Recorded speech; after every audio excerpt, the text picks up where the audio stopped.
Well, we're delighted to have you, Shirley Cloyes, and you, Congressman Joe DioGuardi, as our special guests on our Coalition for Mutual Respect television show. And I know that you've had a very interesting career, both of you. And when I speak as if I'm talking to one of you or both of you, it's meant to be the same. And I know you're both in the great work that of human redemption, where you're trying your best to teach the nation about who and what is happening in the Balkans, particularly Albania, and Kosovo, and where the nation's attention was focused on that briefly. Of course, now so many don't even understand it at all. But I know, Congressman, you served your nation by going to Congress. What years did you serve, and who was the president then? First of all, let me say how nice it is to be back here with you. We've done your show you were part of New Rochelle. I have very fond memories of you in my district at the Temple Israel, and you're just a great person. And appreciate the kind words. Well, I served from 1985 to 1989, 2 terms, 4 years. It was a very challenging district because of the makeup. I had Yonkers, New Rochelle, Mount Vernon, Scarsdale, White Plains. It went up as far north as Ossining on the Hudson, and it went on the Long Island Sound. It went to Portchester. It was a district that was very diverse, made up of many different ethnic types, religious people, and it was an honor and a real challenge representing the concerns of all those people in Westchester County. Right. But I learned a lot about people. I learned a lot about the Balkans, because people discovered that my father came here in 1929 speaking 2 languages, and one of them wasn't English, Italian and Albanian. And that's how it started, the Balkan work that I did. Oh, it's a remarkable story, and surely you and Joe have worked together for the cause. We can call it a cause because it's a life's work in progress now. And what has it meant to you, and what are some of the things that ought to be brought to people's attention? Well, I think, first of all, thank you very much for inviting us. I should explain that I was a publisher when the Balkan Wars of the 1990s began. And I felt very strongly that Americans needed to respond to the rise of Slobodan Milosevic in the Balkan region. He was, in effect, another Hitler coming into being. And we know what happened during the Holocaust, when many nations did not respond to the rise of Nazism and the genocide against the Jewish people. And here we were coming back again to a situation in the heart of Europe where genocide was happening again, first in Bosnia and then in Kosovo. So I felt as a publisher that it was very important to move more closely and actively into activism. And that's how I actually met Joe. We were at that time, at the end of '94, maybe among 10 or so Americans not of any kind of descent from the Yugoslav region. Joe had the Albanian dimension in his background, who were responding. And even now, to this day, I feel it's important for Americans to be aware that we have the potential, unfortunately, for another crisis in the heart of Europe. Mm-hmm.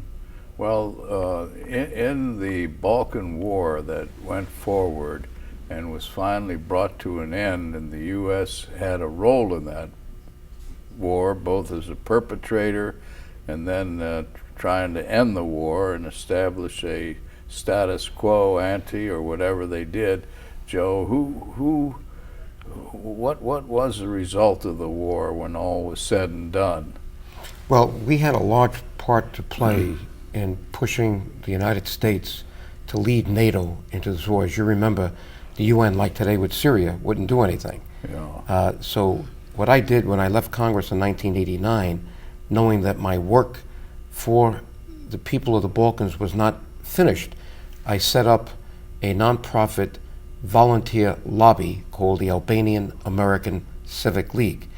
And I managed to get the support of many Albanian Americans, and there are many in this area, to continue the work that I was doing as a congressman and to keep the staff on that I had as a congressman.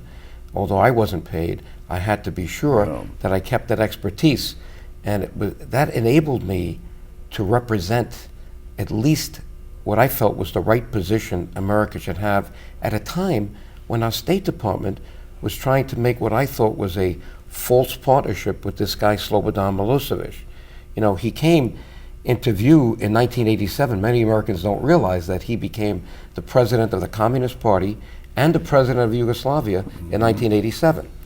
By 1989, he had already forced himself on the Albanian people by occupying brutally and with military force the province of Kosovo, which was part of Yugoslavia. Now, you know, Yugoslavia doesn't exist anymore, but at that time, this was an independent province. And by doing that, he had done things that we would only know if we were in World War II. In fact, Congressman Lantos, who I brought there, said, this reminds me of the Warsaw Ghetto, the way they were treating the Albanians of Kosovo in those years. So basically, what we did, I started then, and then meeting Shirley, we then became very actively, aggressively involved in telling our State Department that they had the wrong strategy. By making this guy Milosevic our partner in peace, we were making things worse. And basically, we prevailed because Clinton finally got the message that if we can't do it with NATO, then we have to lead the way. If we can't do it with the UN, we have to lead the way with NATO in finally showing resolve. And resolve to Mr. Milosevic was force. And yes, we did bomb Serbia starting in March of '99.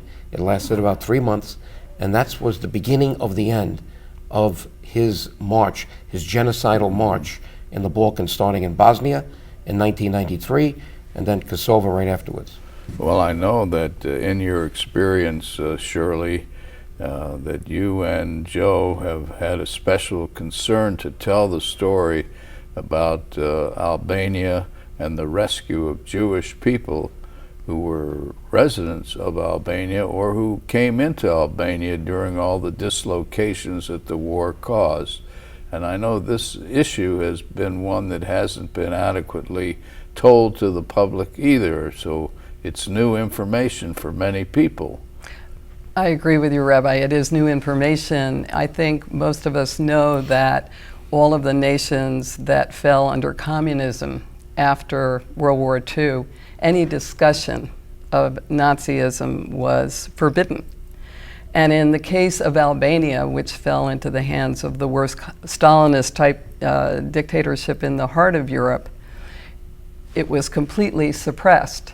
And remember, the country itself was closed off for almost 50 years. And it was the arrival, actually, for the first time in 50 years, US officials, Joe DioGuardi, having just left Congress, and the late chairman of the Foreign Affairs Committee, Tom Lantos, they met with the last dictator. And that dictator wanted to ingratiate himself, and especially with Congressman Lantos, who had survived the Holocaust. And he opened up the archives that had been closed all those years. And those archives consisted of letters and clippings and efforts of the Jewish survivors who had been saved by Albanians. They had never been delivered at all. Joe, fortunately, had a friend in Israel. He was able to turn the documents over to Yad Vashem.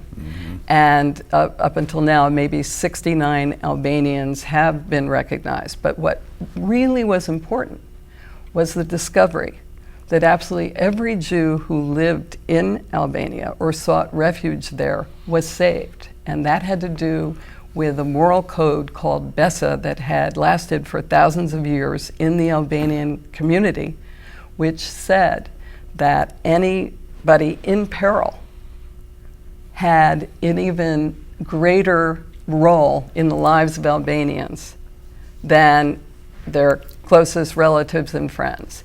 They needed to be, if they needed to be protected, that had to be done, even to the extent that an Albanian might risk their own life. So what became so important as this discussion has, begun in the last, I would say, well, since Joe and Tom Lantos went in 1990, and we talked about this at Yad Vashem, the creators of the so-called final solution, the exterminators of European Jewry, they all came from, they had doctorates in European universities. Mm-hmm. The Albanians, everyone from, the peasant farmer to, leaders of government were involved in the rescue. Humanity, their humanity was paramount. Yeah, well, it's quite a story, and it seems to me that the people of the Balkans, Albania particularly, have had a tragic history, really being oppressed by many stronger countries and being ground down by these countries, and they were under fascist rule, under communist rule. Exactly. And yet their humanity survived, and probably they had a kindred understanding of what the Jews were going through, because the Jews had been oppressed again and again through history. And Joe, is that analysis apt? Yes. In America, we don't learn much about Eastern European or the history of the Ottoman Turks. And it took, in effect, I got my PhD in Congress about Eastern European history because of this issue. But just to give you a little smattering of it, the Ottomans started in the 12th century, and they developed, by the time the 15th century came by, when they had taken over most of the Balkans, they had the largest army in the world at that time. I mean, in some battles, the Sultan would come with 200,000 troops, and they had huge cannons in those days. So this was a force to be reckoned with. And the Albanian people showed their true grit by keeping back the Ottoman Turks for 27 years. They had this great general, George Kastriati, known as Skanderbeg. In fact, the Turks respected him so much they couldn't beat him. They gave him the name Iskander Bey, meaning Lord Alexander, because they thought he was like Alexander the Great. But unfortunately, they kept, the Turks at bay for many years until he died, and then the Albanians were invaded, taken over, and that's how tens of thousands of Albanians ended up across the Adriatic into Italy, and that's my father's people. Yes, well, the Ottoman Turks were a force for 5 centuries, weren't they? Yes, Albanians were occupied for 425 years. They were the last ones to leave the corrupt, crumbling Ottoman Turkish Empire in 1912. Now, the new Turkey started in 1920. That's Ataturk. So you have to separate the two. Right. This is not against Turks, but the Ottomans were different. Well, the Albanian heritage, and now Kosovo, is in the news from time to time, and there are tensions again with Serbia. Yes. And what is happening? Well, when the Ottomans took over, it wasn't just the Albanians. It was the Serbs. It was everything in the Balkans was controlled. But the Ottomans got weak in the 19th century, and the Greeks escaped in 1846, the Serbs in 1860. The Albanians were still stuck with them until it crumbled completely in 1912. So there were some adversarial relationships beginning even while they were in the Ottoman Empire, because many of the Slavs, Serbs being the biggest Slav group, they maintained their Orthodox faith, while many of the Albanians, who were all Christians 500 years ago, 2/3 of them had been converted to Islam. So that created already tensions between the Slavs, the Serbs, and the Albanians. When the Albanians got out, the Serbs did not want to see a separate Albanian state. They wanted to put all of the Albanian people in their vision, which was a new state called Yugoslavia. Yugo meaning South, Slavia meaning Slav. Now, mind you, Croats, Bosnians, Macedonians, Montenegrins, Serbs, they're all Slavs. They all came out of Russia, the Ukraine in the 7th century AD. The Albanians were part of the Roman Empire. In fact, they used the Roman alphabet, Latin alphabet. The Slavs used the Cyrillic. So there are major differences that people were not familiar with. In fact, when the Albanians emerged, the Serbs and the Greeks, because they were combined with the Orthodox faith, already had done a bad public relations job for the Albanians, calling them, you know, fundamentalists and whatnot. So it was very difficult for the Albanians to have a state. It was Woodrow Wilson who recognized the state of Albania in 1919. That's why all Albanians today, wherever they are pro-U.S. Woodrow Wilson, Bill Clinton, and then George Bush recognizing Kosovo as an independent state in 2008. Oh, that's fascinating. And religiously, the Albanians are Eastern Rite. Are they, or are they pledged to Rome? Shirley? What is amazing, I think, about you know, the Albanian world is that, and this is something that many Americans do not realize, once they were converted, supposedly, to Islam, they were nominal in their approach to Islam. So today, as historically has been the case since the Ottoman Empire, Albanians are a combination of secular Muslims, Eastern Orthodox Christians in answer to your question, but also Roman Catholics and also Jews. And they've lived side by side in harmony for centuries. So the Albanian idea is an Albanian idea. They're people of faith secondarily. And this is an important point because one of the problems that we've seen from the time of the Balkan Wars of the 1990s until this very day is that the propaganda machine coming out of Belgrade has tried to insist, oh, Albanians, they're largely, you know, a fundamentalist, you know, Muslim state in the heart of Europe that have the potential of becoming terrorists. Nothing could be the truth. And the same is true, for example, that this was the position during the beginning of the Balkan Wars and the invasion into Bosnia. Sarajevo, which was under siege, as we all know, under a terrible siege, Sarajevo was almost an idealistic combination of different ethnic groups and religions for centuries. So the tragedy of the Balkan Wars, it was never about ethnicity, it was never about religion, it was Milosevic seeking a land grab, seeking the rise of Greater Serbia. And unfortunately, he was able to invade because the United States and Western Europe did not want to become involved in any kind of, you know, military conflict initially. So they were constantly trying to appease Serbia. And we're still not, I should add, just one thing, we're unfortunately, it's not totally resolved even to this day, the Albanian dimension of the Balkan conflict. And had Mr. Holbrooke, our ambassador, not listened to Mr. Milosevic in 1995 for the Dayton Accords, there would have been Albanians at the table because Milosevic didn't want to have any presence of the third largest ethnic group in the Balkans, the Albanian people after the Serbs and Croats. They were deliberately kept off the table at Dayton, and that's what really compounded the problem later on. So that's why the Dayton Accords were not as successful as they could have been.